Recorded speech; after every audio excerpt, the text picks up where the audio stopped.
What's up, guys? It's Brandon Flash. Today we're here with my 2023 Tesla Model Y all-wheel drive with the 4680 structural battery pack. And Tesla just stopped offering this model. So let's talk about some plausible scenarios as to why and my thoughts on what that means for both me and for the Model Y lineup and Tesla's lineup as a whole.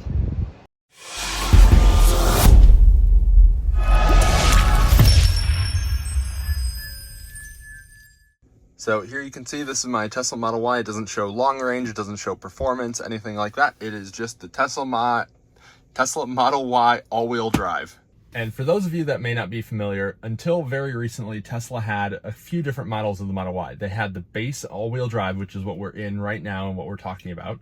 They had the long-range all-wheel drive, and they had the long-range all-wheel drive performance, or just Model Y performance, typically is what it's referred to as. And we're talking specifically about the US market, because the rest of the world has a standard range rear-wheel drive, which actually uses a completely different battery pack, whereas the Model Y all-wheel drive uses the 4680 cell, like the battery day stuff, in a structural battery pack, and it's only made at the Austin, Texas Gigafactory. And they just removed that from Tesla's website. So you can no longer order it. They do still have some inventory ones. We'll see how long those last. Maybe they'll continue making them just to have them in inventory. But I think what this means for the Tesla overall lineup is that most likely they're retooling that 4680 line that makes those cells. Hopefully for the Cyber cell is what they've dubbed it, for the Cybertruck, with improved performance, improved thermals and energy density, things like that. But most likely that means that there's no longer capacity for them to make them also in the lower power version for the Model Y. We'll see what that means, if that will change in the future. I really hope for the Model Y lineup that they bring the LFP battery to the Model Y, similar to what they have in the Model 3. The LFP, or lithium iron phosphate battery, is awesome. It charges really well, unlike the 4680 Model Y, at least currently, which charges extremely poorly. If you haven't already, I made a whole video about that.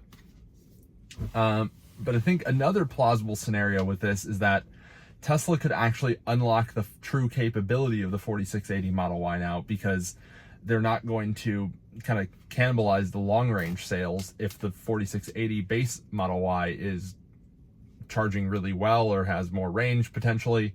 If they kind of unlock that full capability for those that have already purchased it.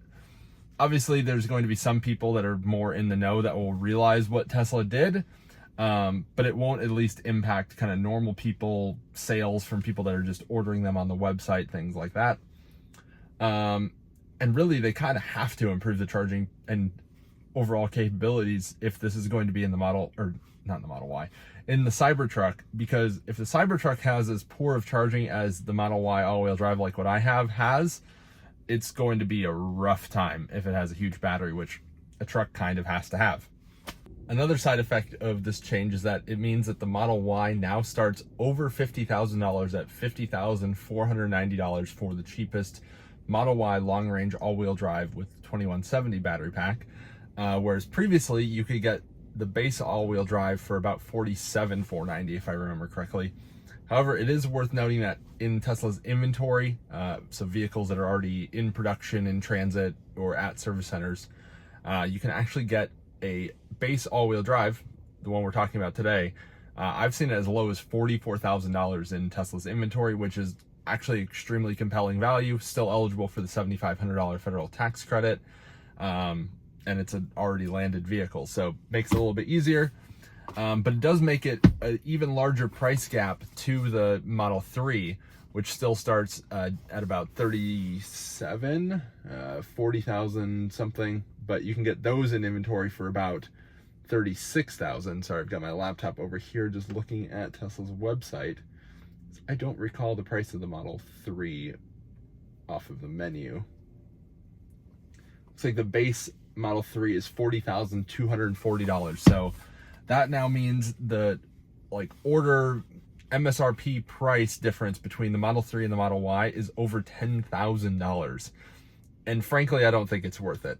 I say that as someone that did buy a Model Y. However, the Model 3 all-wheel or rear-wheel drive is an extremely compelling vehicle, especially when you combine that with the inventory discounts that you can get it for about $37,000. Still get the full inventory, or still get the full federal tax credit, have the LFP charging curve. So really, that's probably what I would do if you're in the market, unless you really need the Model Y.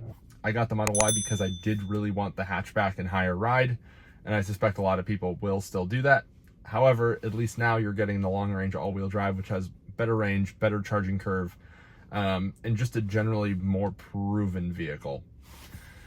So I would like to hear what you guys think of what Tesla's done with the new product lineup, or not new product lineup, but changes to the product lineup specifically for the Model Y.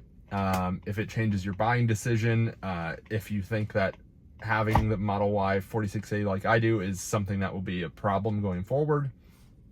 Does this change your outlook on having one or potentially getting one from inventory?